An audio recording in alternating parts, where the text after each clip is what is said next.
রেখেছো? শাক দিয়ে আর কাসুন দিয়ে, শাক দিয়ে কাসুন দিয়ে ভাত খেতে খুব ভালো লাগে। এই যে খাচ্ছি।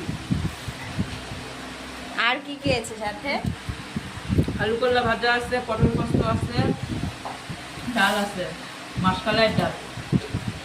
ঠিক আছে। আজকে কাসুনটা খুব ভালো, সেই ঝাঁঝ।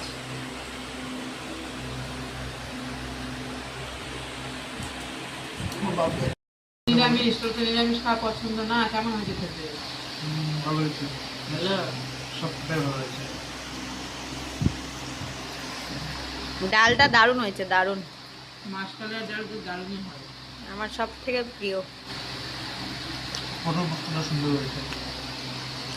পটল পোস্তটা একটু দেখায়। পটল পোস্তটা করে ঘিয়ের মতন ডাল, দুধ পটলটা একদম ঘিয়ের মতন গুদগুদা হয়েছে, সেই খেতে ওটা। হ্যাঁ,